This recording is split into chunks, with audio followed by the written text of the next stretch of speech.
Swayam Prabha. Digital India. Educated India.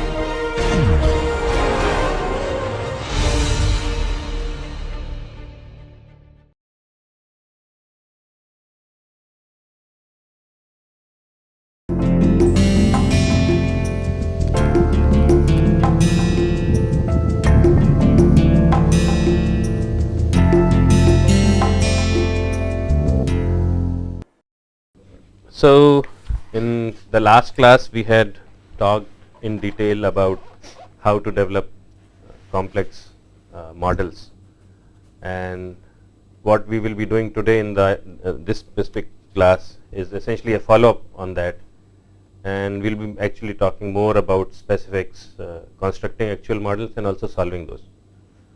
So, in one of the earlier classes we had developed a lumped mass model, lumped parameter model for a suspension system for a car. So, we will revisit that because we never solved it in that class. So, to recap, let us say you have a mass, this could be the mass of the car, and since their car has 4 wheels, I will only take 1/4 of the structure. So, I will only consider one wheel and the load shared by it. So, the mass of the car, or the 1/4 mass of the car, is mmc, and this is my wheel which is moving on a road which could be uneven. So, as this wheel moves on the road, it moves up and down, and what I am interested in this particular problem is, as the wheel moves up and down, the person sitting on this body, what kind of motion does he or she experience? That is what I am interested in. So, what I am interested is that if the velocity here is u road, what is the velocity of the person? So, I can call it u car. Now, between the car body and the wheel, typically we have springs. I will put a compliance member,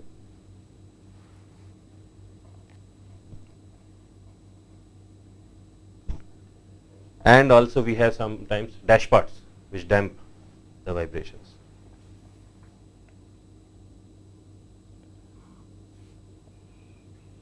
I am calling this as CMS, S meaning suspension. So, it is compliance of the suspension system, mechanical compliance of suspension, and this is RMS, that is mechanical resistance of the suspensions. Now, the wheel itself has mass. As it moves up and down, it has some mass. So, I assign it a value, moving mass of wheel, which is W, and there is air inside the wheel which acts as a stiffness member. So, it also has a stiffness CMW. So, again what I am interested in is,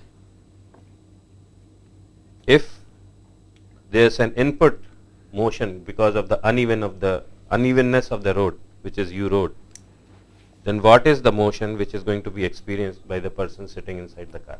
That is what I am interested in. So, let us construct a lumped parameter model of this, and I am going to use the mobility equivalence to construct it. So, that is my input source u road,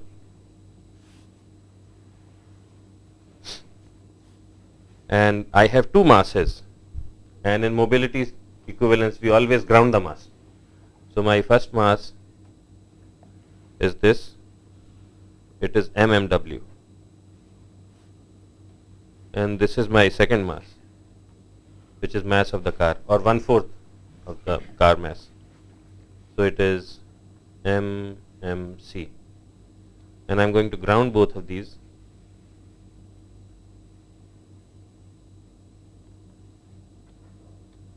Also, I have this stiffness or compliance element,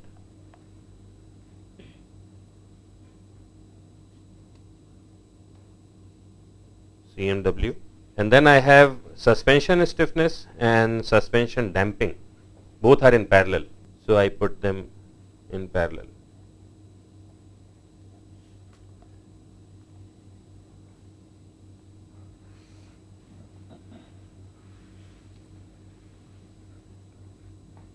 So here it is 1 over RMS and this CMS. Let's put some numbers on these terms. So CMS is 4 times 10 to the power of minus 6 meters per Newton. mmW, which is the mass of the wheel, around 30 kilograms. 1 over RMS is 7 times 10 to the power of minus 4 meter per Newton second. Compliance of the suspension stiffness is 1.7 times 10 to the power of minus 5 meters per Newton. And mass of the car, or 1/4 of its mass, let's say it is 455 kilograms. Sir, Yeah. we have done this example. Huh? We have done this example. Yes, we have done only part of the example. We never solved it. We did only the breakpoints. So we'll very quickly revisit those breakpoints and then actually start solving it. So the first breakpoint, so what we are interested in is this ratio, U car over U road. This is my transfer function. That's what I'm interested in. How does this ratio change as my excitation frequencies change? Now, we had in the earlier class talked about breakpoints. The first breakpoint is associated with the fact that for some set of frequencies, current will be more or less passing through the resistance, and as frequencies go up in number, then that the current going through the inductor will become less and less, and most of the current will go through through the resistor. I have incorrectly labeled it. This is 1 over RMS and this is CMS.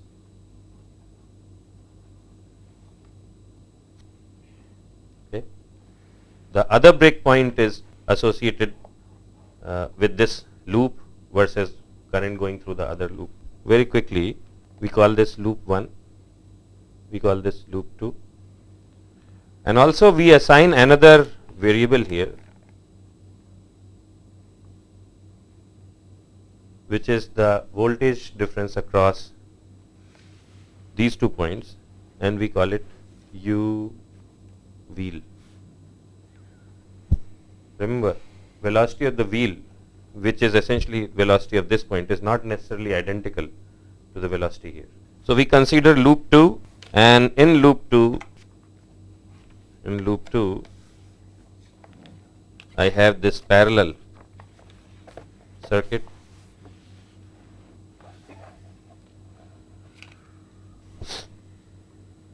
This is 1 over RMS, CMS. So as we talked earlier, at low frequencies most of the current will go through the inductor. As frequencies go up, current will start going, less current will flow through the inductor, and more and more of it will go through the resistance. So the crossover point will be such that 1 over RMS equals 2 pi f times CMS. So this gives me the first breakpoint F1 is 1 over 2 pi 1 over RMS times CMS, and that is 6.6 hertz. So again, below 6.6 hertz, more current will go through the inductor. Above 6.6 hertz, more current will go through the resistor. So this is first breakpoint. Second breakpoint is associated with the fact, so above 6.6 hertz, the current going through this circuit will also have some sort of resonance. This is MMC. So let's compute the breakpoint of MMC and the compliance, and let's see where it falls. So for this circuit, which is essentially as current is going through this route. Let's see if the resonance is below 6.6 hertz or not. For this one, my frequency is F2 is 1 over 2 pi 1 over MMC times CMS, and when I plug in the numbers I get 1.81 hertz. So the point what I am trying to make is that below 6.6 hertz most of the current in this circuit will flow through the inductor, and within that range from 0 to 6.6 there it will cross a certain breakpoint again, which corresponds to 1.8 hertz. If this number had been more than 6.6 hertz, then this analysis would have been meaningless, because current wouldn't have gone through CMS anyway. For third breakpoint, what we are interested in knowing is what happens when current goes through CMW and MMW. That's another inflection point. So for that one, F3 equals 1 over 2 pi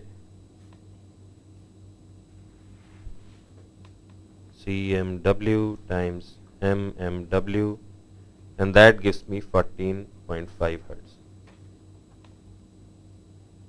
Okay. So these are my three frequencies: 1.8 hertz, 6.6 hertz, 14.5 hertz. So I have to find from 0 to 1.6 how is the circuit behaving, from 1.8 to 6.6 how is the circuit behaving, and from 6.6 to 14.5 how is it behaving, and what happens above 14.5. So that is what we will do today, and our aim is to find this transfer function. Yeah. So why are we interested in taking CMW and MMW?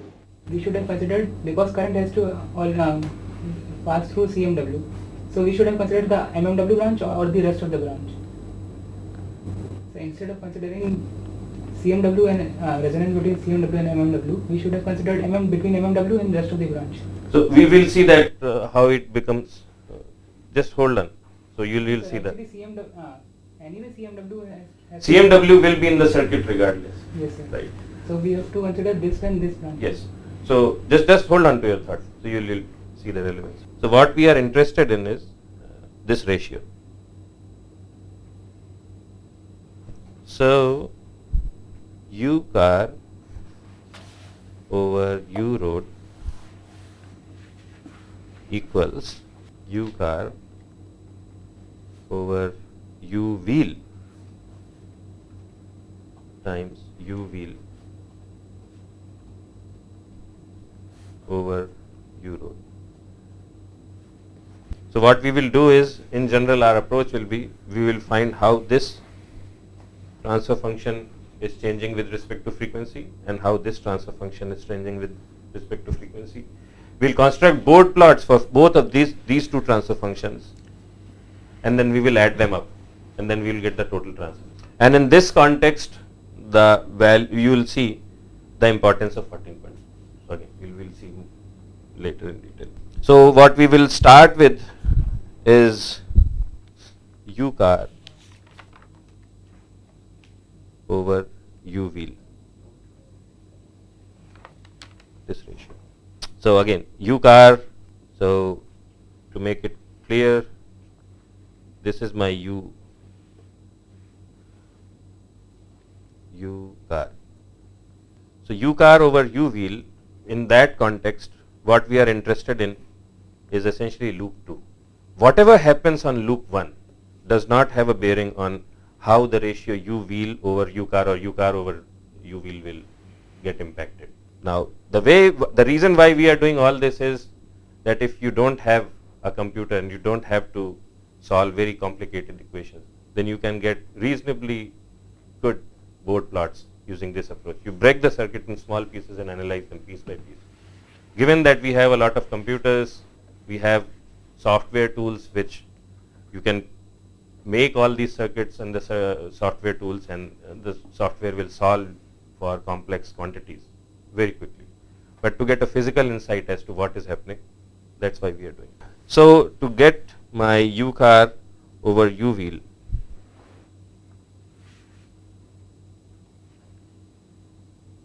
this is my sub assembly, and what I have is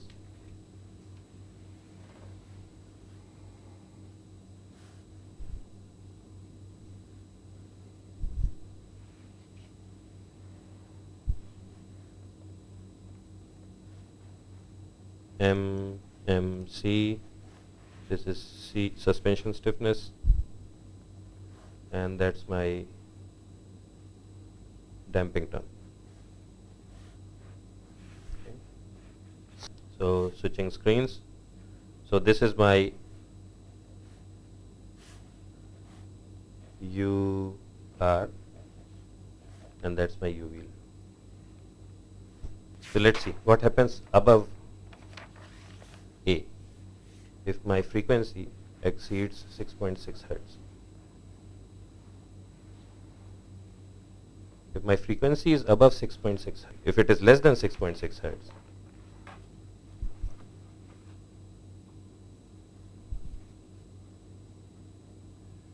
then in this circuit I can ignore the impact of CMS. So all I have is 1 over RMS and MMC.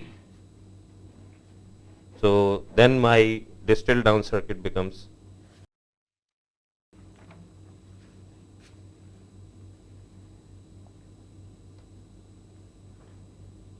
one over RMS and MMC. Distance should be ignored for less than 6.6.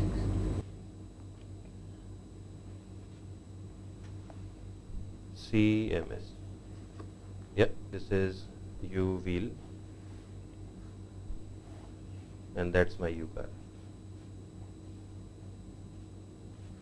The through variable going through it is force. So the current, which is analogous, will be something like U wheel times divided by the impedance of this entire circuit, Z, which is U wheel over, I'll write the impedance here, 1 over S, which is my complex frequency, j omega, times CMS, plus 1 over S MMC. So I get that as U wheel over S square CMS MMC plus 1 into S MMC. And my voltage difference across the moving mass of the car is basically this current times MMC times S, the impedance offered by 1 over whatever that number. So U car is this whole term, U wheel over the whole denominator times S MMC to 1 over S MMC. So my U car over U wheel equals 1 over 1 minus, and once I put S equals j omega, I get omega square CMS MMC.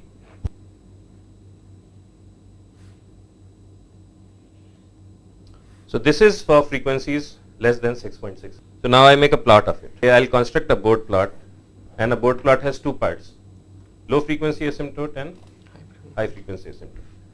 When the frequency goes low, then this value becomes 1. So my 20 log of this value becomes 0.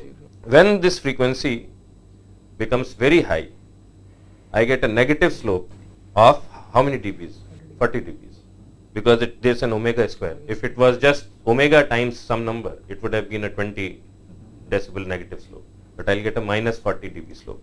And the threshold, the crossover point, So my board plot will look like, actually I'll plot it here itself. So this is my decibels, log omega. My frequency response will look like something like this. And the slope is minus 40 dB per decade. My actual curve, because at a particular value of when this denominator becomes 0, my actual value will look something like this, because there's resonance happening. But what we will be constructing is essentially the dark line, which is the asymptotic curve. B. When frequency exceeds 6.6 hertz, what will happen? I can drop the compliance term and include the resistive term. So my equivalent circuit will be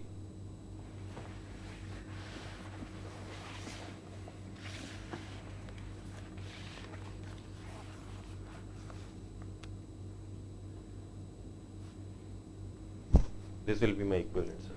Can you infer what will be the shape of the board plot for this one, for this circuit, without going through the analysis? I mean, we can construct, we can develop again as we did here, find the overall impedance and find the voltage difference across the moving mass.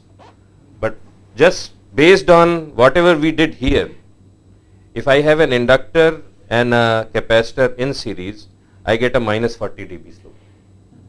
If I have a resistor and a capacitor in series, what kind of a slope will I get? Plus 20. 20. Minus 20 or plus 20. Plus 20, I guess. So the slope across, if it was purely a resistor, what will be the slope across it? It will be 0. 0. Right? Because there is no omega term in it. If there was no capacitor or inductor, the slope of the response curve will be 0 because there is no omega term. You have omega square, so that generates a 40 dB. So it will be only 20 dB. Also, what is this number? What is this frequency? 1 over CMS MMs. And what is that number? Is it 6.6? We calculated 3 frequencies, right? 2 pi into 1.81. 2 pi into 1.81. Yeah. The second break We point. calculated 3 frequencies. One was, where is it? 6.6 hertz, Yeah. 1.8 and 14.5. Which one is this? 2.8. 2 pi into 1.8. 1.8. Yeah, I'm just calling frequency. Yes. If you want to make it omega, it will be 2 pi. So it's 1.8 hertz. So this is 1.8 hertz. So it keeps on going with a negative slope of minus 40 dBs. Above 6.6 hertz, as you guys mentioned. So I'll construct this again. Log omega. This is decibels. This is 0 dB. 1.8 hertz. I have a slope of minus 40 dB up to 6.6 hertz, and above 6.6 hertz I get minus 20 dB slope. Here the slope is minus 40 dB. Are you plotting for resistor and capacitor in series? I am plotting a resistor and a capacitor in series, yes. It should be constant after a while, right? Because it would be 1 upon SC plus R. What I am plotting is a ratio of the voltage difference across this element and the input, which is U wheel, Okay. right? So there will be an omega dependency always, because U car is dependent on omega. So this is my overall plot up to 6.6 hertz. Now what we will do is, so we have plotted this one, U car over U wheel. Now we will work on U wheel over U road. So U wheel over U road. And the effective circuit for that is essentially this.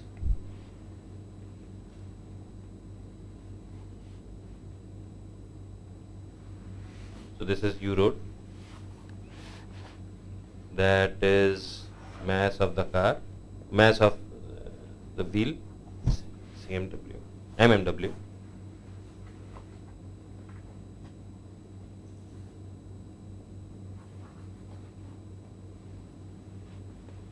And this is compliance of wheel. What will the board plot for this circuit look like? Minus 40. Minus 40 dB. Right. High frequency or low frequency? High frequency. And low frequency? 0. It will be a 0 dB. Same thing which we did earlier. Right. What will be this number? 14.5. 14.5 hertz.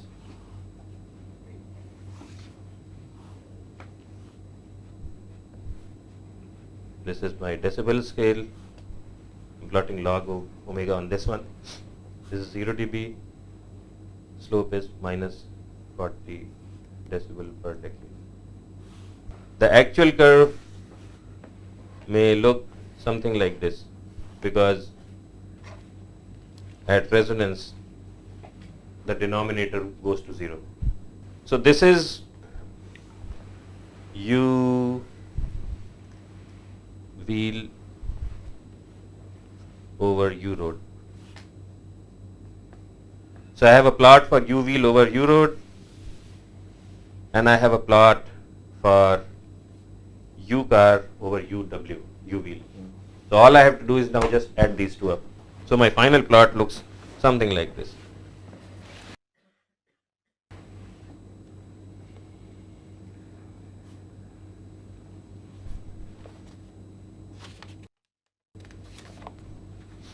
I have 3 breakpoints, 1.8, 6.6, 14.5.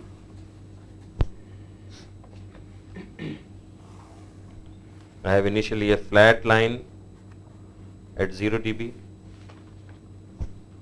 Then I get a minus slope of, negative slope of minus 40 hertz, minus 40 decibels. Then my slope is still negative, but it reduces. This is minus 40 dB per decade. This is minus 20 dB per decade. And then I get a very acute minus 60 dB per decade.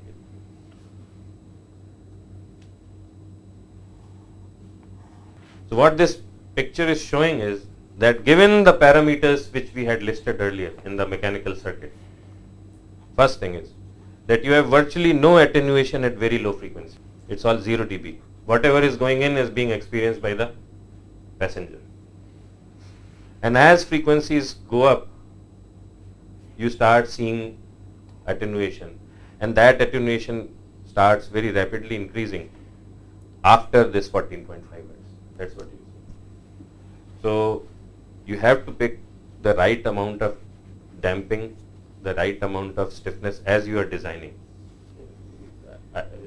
Whether it's a mechanical, it's a suspension circuit or an acoustic system, what this is telling you is that you have to make the proper choices of some of these parameters so that you get the right amount of damping.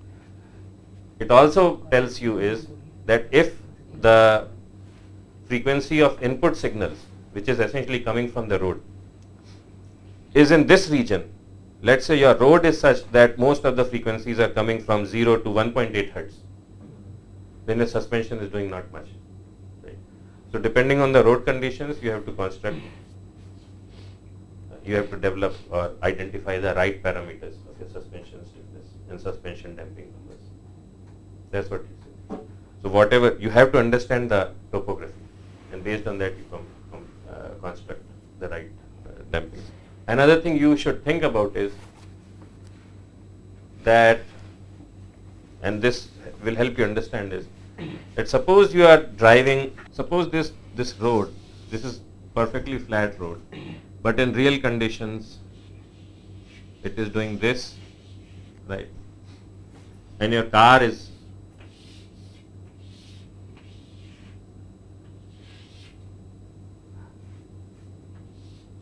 pardon the bad word. Car is going like this.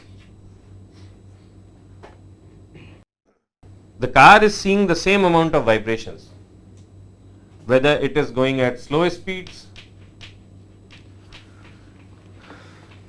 or at high speed. But the driver experience changes. You can try it, even on a scooter or a bike, you could try it. You have a small bump when you hit, and you go try to cross it at a high speed, or try to cross it at slow speed, and how do you feel? And why do you feel? You should think about it and figure out, based on this understanding. At different speeds, even though the amount of bumps and the frequency of bumps is same, the perception of the person who is driving the car or bike or motorcycle changes, and the amount of vibrations he or she experiences also change. And it also depends on speed. And what that has to do is, it relates to the Doppler effect, that as you are moving at higher speeds, right, the apparent frequency of these bumps which are coming from the road, it goes high or low? The frequency, it goes high. So that has a bearing, and that you can relate that fact to this curve and figure out why will you feel better at higher frequencies or at higher speeds, or you will feel more uncomfortable at higher speeds. You have to think about it. So we have done one example, and this one was overdue. We had constructed this. The next example we'll today do is of a loudspeaker, given that this is an acoustics course. What we will talk in the remaining part of the lecture is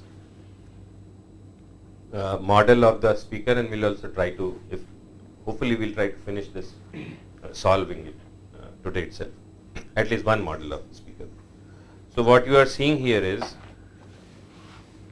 a magnet which is sandwiched between two metal plates. Okay, the plate on this side is called the rear plate or the back plate, and the plate on the front side is called, it's on the front, so it's called front plate, because this is the front of the speaker, so it's on the front side, so it's called front plate. And between the front plate and the center, you have this magenta or pink metallic piece. This is also made of a regular steel which could be magnetized. And there is a small gap between this blue front plate and the pink pole piece. And in this gap you have this voice coil. So just to zoom in,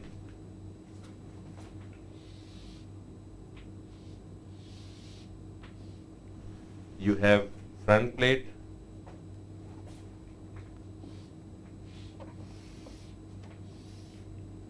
you have pole piece, here you have voice coil on which the windings are there, and here this could be a magnet. I'm just cutting a cross section.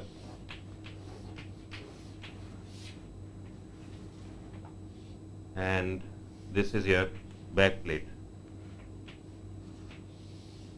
and back plate is connected with the pull piece, something like this.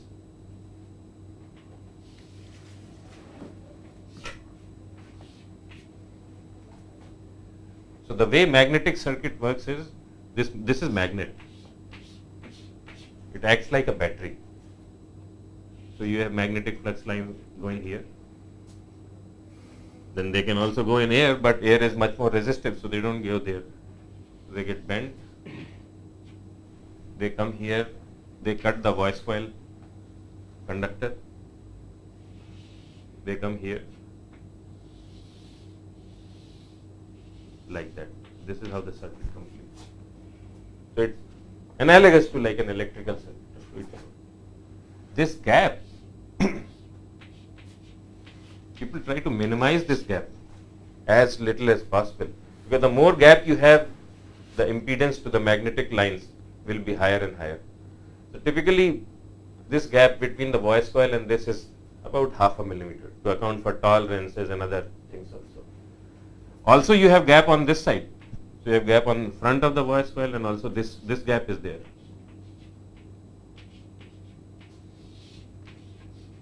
This is gap 2. So people call it outside gap, inside gap. That is also not typically more than half a millimeter. If you have big gap, which it means that you have to put bigger magnet in this. It's more stronger magnet, and magnets are expensive. So people try to minimize the gap. So just wanted to give you some flavor of that. There's an electrical part, current is coming in. It goes through this voice coil winding. What will winding have in it? Electrically, what elements will it have in it? It's a conductor, so it will have resistance. Right? If you have to model it, you will model it as a resistor, and it's a winding. So it can also be an inductor. So people model it as typically resistor and a inductor in series. That's the electrical side. Then the electrical side, the electrical energy gets converted to motion. So the transformation factor, that is what? DL. We saw it in the earlier class, right? And on the mechanical side, what do you have? This voice coil is moving up and down. It has some mass, right? So you can model it as a mass. Also, you are seeing that this green element, it's a suspension element. It acts as a spring. Similarly, this curve here, this also acts as a spring. So this is also, so these are two spring elements. So you have mass, because this voice coil is moving back and forth. It is physically moving back and forth, so it has a mass. There is an inertia effect. Also this entire diaphragm is moving back and forth. That also has mass. So you have mass because of all these things. You have stiffness because of this spider and what they call the surround. Also spider itself has a little bit of mass. It's not much, but it has a mass which is not negligible. So people account for that mass also. So it has a mass.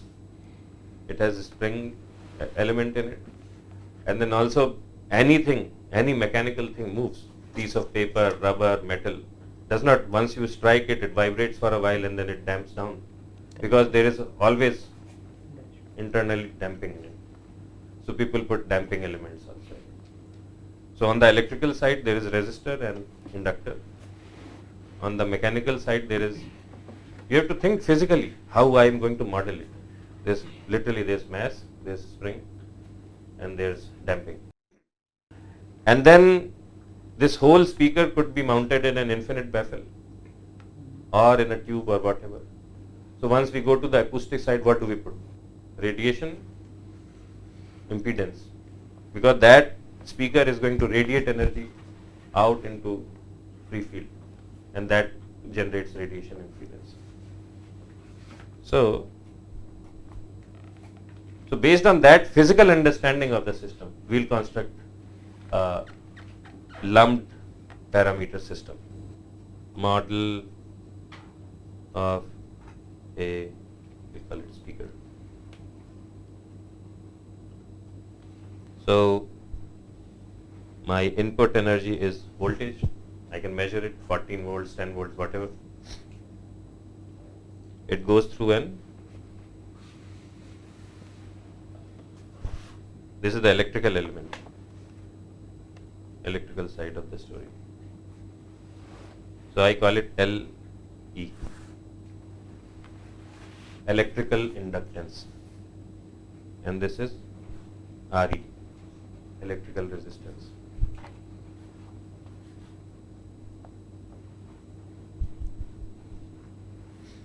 Then electricity gets converted into motion. So what is my through variable here on the mechanical side? If I use impedance analogy,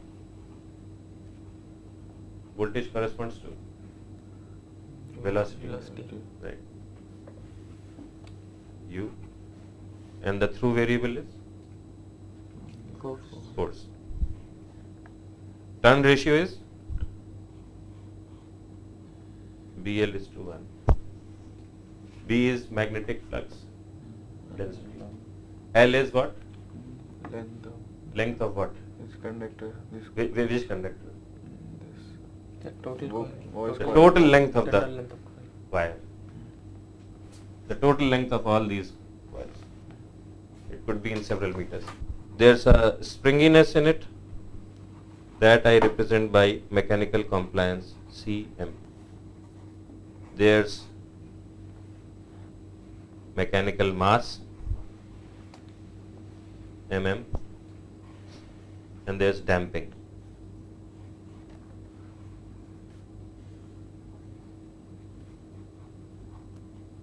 Okay. I have a question here. Does it make sense to put Cm, mm and Rm in parallel, or should they be in series? Based on your physical understanding of it. This is the picture of the model. So should I put the mechanical elements, spring, mass and damping in series or in parallel, or should I put them in whatever? Why should I put them? We are talking about the magnet here. Magnet. So mm is the mass of Moving. Mm is what they call mechanical mass. mechanical mass. Mm is the mechanical mass, which is a sum of this voice coil. It has some mass. Also part of this diaphragm which is moving back and forth. All the element moves with same velocity. Same so velocity. we have to keep it in parallel. So because we are using mobility model, U across each of these variables is same. And then this mechanical circuit is coupled with an acoustic circuit. And the turn ratio here is 1 is to AC. What is AC? It is area of the diaphragm. Diaphragm area. Right. Area of the cone. Whatever area is radiating sound, it is the area of that. What is the across variable here in the acoustic land? Volume velocity. V. And the through variable here is Pressure. pressure. Here I have current. And I am assuming that this speaker is mounted in an infinite baffle. What that means is that there is an infinite wall, extremely rigid.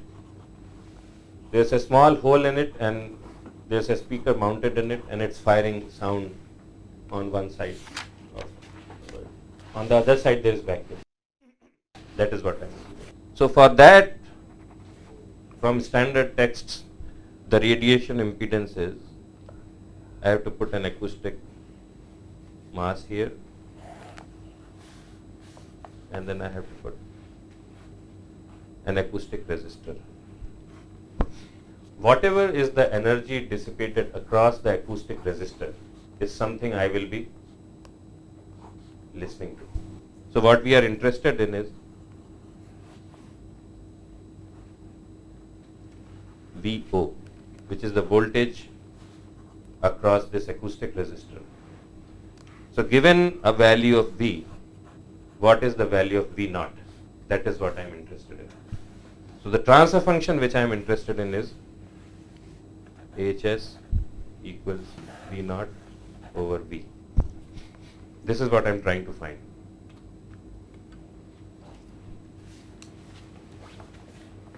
We will make this circuit a little simpler, not by dropping any element, because we have not done any element. What we will do is we will eliminate this transformation here. And we had seen earlier in an earlier class that if I want to eliminate this transformation, my RA will get converted into RA divided by this turn ratio, square of turn ratio. So RA over AC square. My capacitor will get multiplied by that. And my voltage will get divided by, not square, but just by AC. So what we will do is, I will just construct only this part of the circuit.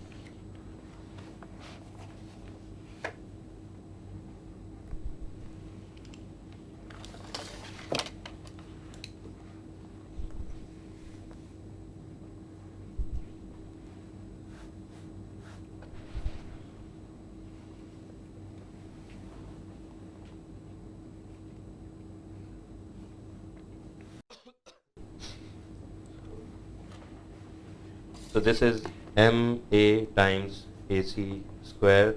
This is RA over AC square, and my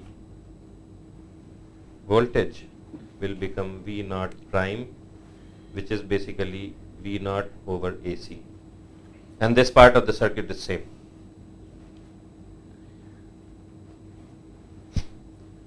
So if I can find, instead of V naught over V, if I can find V naught prime over V, I'm fine. I can very easily transform that into V naught. So now what I will do, I'll assign some values. So my B is magnetic field density, is 1 Tesla. These are fairly close to some of the real numbers if you go and buy a speaker. So what, and I've drawn this from Beranek book. It's about 10-inch big speaker. Length is 9 meters. So these are long wires. Just gives you an idea. There's a lot of copper while wound in. RE is 8 ohms, and LE is 0.17 millihenries. Moving mass or mechanical mass is about 11 grams. Compliance is 1.79 times 10 to the power of minus 4 meters per Newton. RM is 0.5 Newton second over meter. A is 0.13 meter. A is the diameter of the diaphragm. So from that I can calculate AC. So AC is pi A square over 4. Did I miss anything? RA over AC square equals 0.32 meter over meter. So what will I do first when I start trying to analyze this circuit? What did you do in the case of this suspension system for a car? Waypoints. Yeah. Whatever are interesting points, you have to figure them out. So the first one could be, we'll just look at the electrical circuit. On the electrical side, you have LE and RE. Those are the two elements.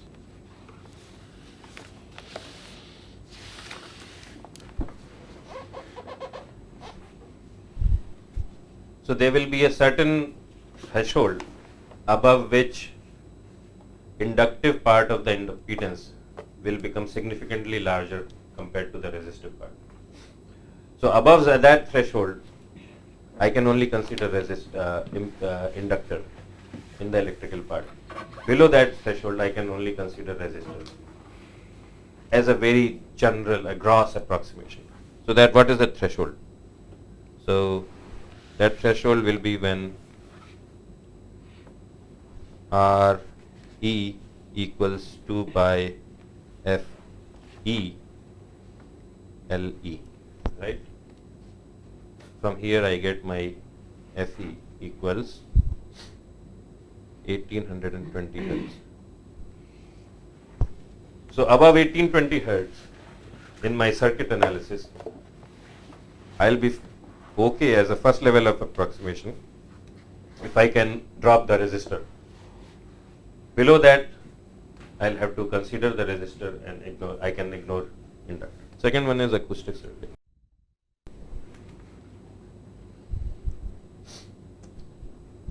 Now, of course, if you have software, you can do it. You don't have to do all these things. So for the acoustic part, what should I be doing?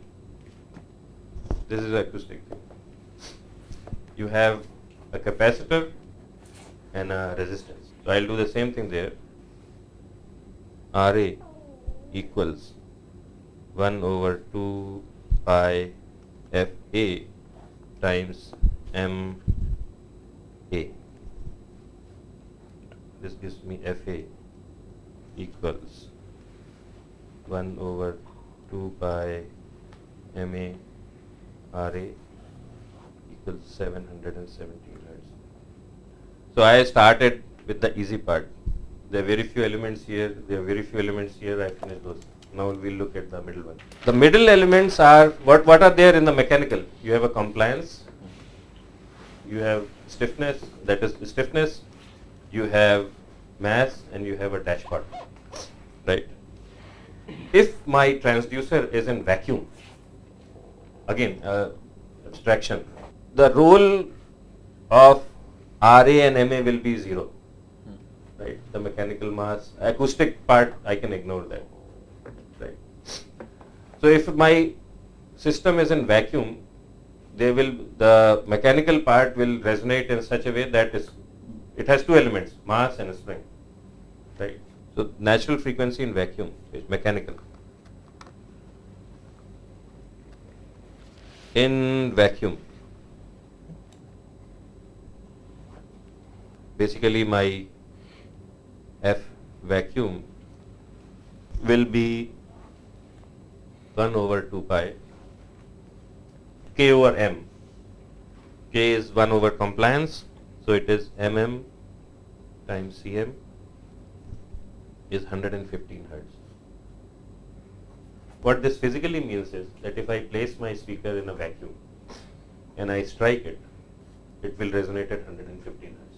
If I place it in free air, it may not resonate at the same thing because there is a radiation impedance. Second one is in infinite baffle. When I place an infinite baffle, I have mm and this MA times AC square in parallel, right? So I can add these guys and I can find the total, the final resonance when this thing is in an infinite baffle. Do you understand it? F infinite baffle is 1 over 2 pi times, has the compliance changed? The compliance has not changed. The mass is changing.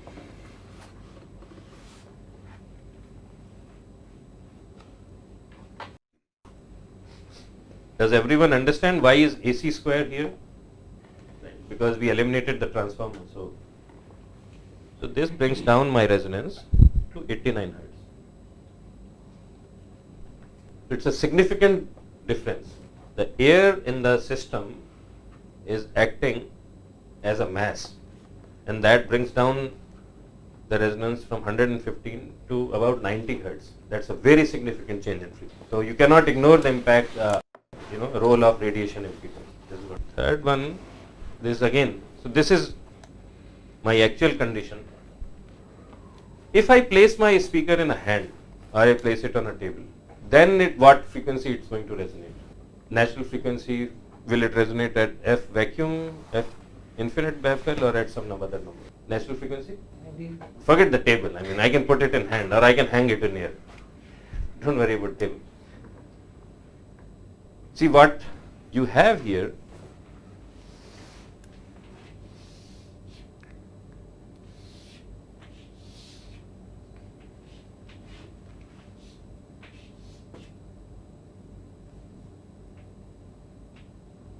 Okay. Bad drive.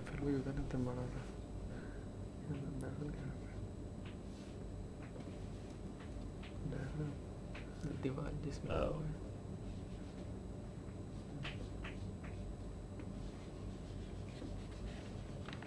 So this membrane is moving back and forth, right? It has two surfaces. One surface is pointing here. Let's say my observer is here, and this is vacuum. This membrane is moving back and forth. It has one surface facing this side, this way, another surface facing this side, right? So this side you have the radiation impedance, which we accounted for here by MA times AC square. On this side there is no radiative impedance because there is vacuum. Now if I place it in hand or I place it on a table, both the surfaces of the same membrane, they will see the same radiation impedance on back side and also on the front side. Do you understand? So instead of MA times AC square, what will be the new number? The mass, it will be twice that. In hand, my F is 1 over 2 pi 1 over Cm times mm plus 2m A AC square. So that comes to 75 hertz. So that is, so these are, so what we have identified is, this is something we will care about as we develop the board plot for the whole system. We will also care about this one. We will not care about this one because the actual speaker is mounted in a infinite baffle. We will care about this one, 89 hertz, and again we will not care about this one because the actual mounting condition is in an infinite baffle. So my board plot will have, it will be something, I don't know what it's going to be like, but it will have several breakpoints, 89 hertz, 717 hertz. This is from acoustic circuit, this is from mechanical circuit, and this is from 1820 hertz, and this is from electrical circuit. And these three, these are the, in broad terms, these are the three important breakpoints. We are short of time, so we will not develop the actual board plot today. But think about it, that if you want an ideal speaker, loudspeaker, what kind of board plot would you prefer? Should it be flat? Should it be going up? Should it be going down? Should it be wiggly? What kind of a board plot would you like to have? An ideal, perfect loudspeaker. Flat. Flat. And why will it be good? What does it mean physically? Same sound intensity for all frequencies. Same sound at all. So whatever you are getting in is being faithfully reproduced at equal levels for all frequencies. So bear in mind as we are developing that board plot, and then we'll see the type of response we get for this particular system. Thank you.